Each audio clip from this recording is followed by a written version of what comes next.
Deputy collector निशा बांगरे और मध्य प्रदेश सरकार का मामला अब हाईकोर्ट पहुंच गया है। डिप्टी कलेक्टर निशा बांगरे के इस्तीफे और चार्जशीट पर हाईकोर्ट ने चीफ सेक्रेटरी को 1 हफ्ते में निर्णय लेने के निर्देश दिए हैं। डिप्टी कलेक्टर निशा बांगरे द्वारा नियमानुसार इस्तीफा मंजूर के लिए 1 माह का समय बीत जाने के बाद जब इस्तीफा मंजूर नहीं हुआ तो हाईकोर्ट का दरवाजा खटखटाया गया। गुरुवार को केस की सुनवाई चीफ जस्टिस रवि मलिमठ और विशाल मिश्रा की डिवीजन बेंच में हुई। अगली सुनवाई अगले हफ्ते होगी। हाईकोर्ट ने सामान्य प्रशासन विभाग के प्रमुख सचिव को भी तलब किया है।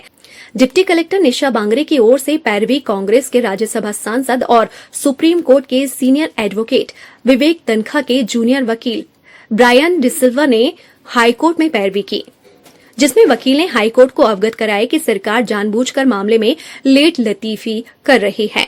सुप्रीम कोर्ट के सीनियर एडवोकेट एवं कांग्रेस सांसद विवेक तनखा ने आरोप लगाया है कि डिप्टी कलेक्टर के इस्तीफा को लेकर चीफ सेक्रेटरी शिवराज और बीजेपी की ओर से गेम खेल रहे हैं। चीफ सेक्रेटरी पॉलिटिकल हो गए हैं और निशा बांगरे आगामी विधानसभा चुनाव लड़ना चाहती हैं। विवेक तनखा ने आरोप लगाया कि निशा बांगरे यदि बीजेपी से चुनाव लड़ती तो उसका इस्तीफा 24 घंटे के भीतर मंजूर कर लिया जाता, लेकिन वह दीगर पार्टी से चुनाव लड़ना चाहती हैं, इसलिए शिवराज सरकार के इशारे पर इस्तीफा मंजूर नहीं किया जा रहा है।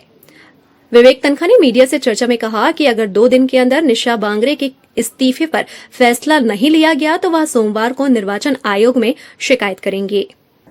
जो मुझे जानकारी प्राप्त है हाई कोर्ट से, सीनियर काउंसिल्स हमारे तरफ से खड़े हुए थे, mister Brian D'Silva and mister Sanjay Agarwal, और वहाँ पर शायद स्टेट ने सिंगल बेंच के उस ऑर्डर को चैलेंज किया था कि आप 10 दिन में इनकी इंक्वायरी ख़त्म करिए और अगर दंडित करना तो दंडित करिए, मगर उसके बाद आपको रेजिग्नेशन तो लेना एक्सेप्ट करना पड़ेगा, क्योंकि वो रहना नहीं चाहती आपके साथ। दंड के साथ भी तो आप उसको छोड़ सकते हो, तो मगर स्टेट ना तो दंड देना चाहती है ना छोड़ना चाहती है, और स्टेट ने इस ऑर्डर के अगेंस्ट अपील फाइल कर दी। मुझे तो ये समझ नहीं आ रहा कि स्टेट चाहती क्या है, और क्या स्टेट इलेक्शन के टाइम पे पक्षपात कर सकती है? क्या स्टेट इस वक्त पॉलिटिक्स खेल सकती है? क्या ये सब क्या चीफ सेक्रेटरी के कहने से हो रहा है? मुझे तो लग रहा है ये सब चीफ सेक्रेटरी के कहने से हो रहा है। और आज जो अपील फाइल की गई, ये किसके इंस्ट्रक्शन पे फाइल की गई? अब तो पॉलिटिकल सिस्टम डिफंक्ट हो चुका है, न्यूट्रलाइज हो चुका है, तो ये चीफ सेक्रेटरी साहब ही करवा रहे होंगे। और ये इम्पोर्टेंट बात है, इसका हम संज्ञान लेते हैं, और हो सकता है कि हम ये बात इलेक्शन कमीशन तक भी पहुंचाएंगे और ज़रूरत समझेंगे तो सुप्रीम कोर्ट भी पहुंचाएंगे, क्योंकि आज भी हमारे वकील साहब ने चीफ जस्टिस साहब की अदालत में बोला कि वो तो दंड एक्सेप्ट कर रही है, वो कह रही है हमारी फॉल्ट है, हमको दंडित कर दो, मुझे जाने दो। और चीफ जस्टिस साहब ने भी बोला स्टेट को कि भी इस पे आप विचार करो। तो विचार क्यों नहीं हो रहा है?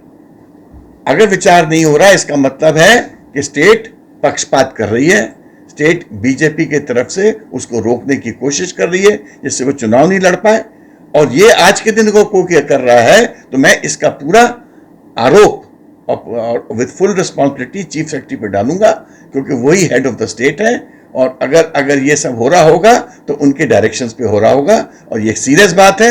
अगर मुझे 1-2 दिन के अंदर इसको राहत नहीं मिली, हो सकता है सोमवार को हम लोग इलेक्शन कमीशन और सुप्रीम कोर्ट दोनों जगह जाके चीफ सेक्रेटरी के बारे में बताएंगे। सरकार हमने बोला भाई वो नहीं रहना चाहती है तो जाने दो उसको, आपको जो दंड देना है दो, दंड से क्या फर्क पड़ता है, चुनाव तो नहीं रुकेगा उसका।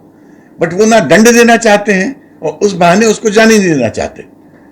ये क्या तमाशा है? अगर यही तमाशा प्रशासन करेगा तो प्रशासन को इसके लिए दंड भोगना पड़ेगा। डिप्टी कलेक्टर निशा बांगरे ने 25 जून को आमला बैतूल में अपने घर के उद्घाटन समारोह के दौरान सर्वधर्म प्रार्थना और धार्मिक कार्यक्रमों में भाग लेने के लिए छुट्टी मांगी थी। उन्हें छुट्टी नहीं दी गई। इससे नाराज होकर 22 जून को अपने विभाग को एक लेटर लिखकर इस्तीफे की जानकारी दी थी। वे 3 महीने पहले छतरपुर जिले के लवकुश नगर में एसडीएम के पद से इस्तीफा दे चुकी हैं, लेकिन शासन ने इसे मंजूर नहीं किया।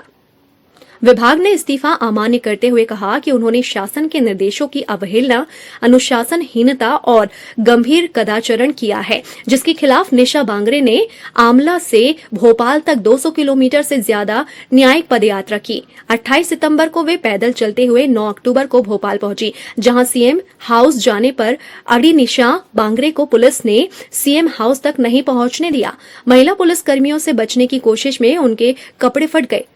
उन्हें गिरफ्तार कर धारा 151 में एसीपी एमपी नगर अक्षय चौधरी की कोर्ट में पेश किया गया, जहां बॉन्ड भरने से इनकार करने पर उन्हें सेंट्रल जेल भेज दिया गया। 11 अक्टूबर को जमानत मिलने पर निशा बांगरे रिहा हुई और गुरुवार 12 अक्टूबर को हाईकोर्ट में इस्तीफा को लेकर केस दायर किया।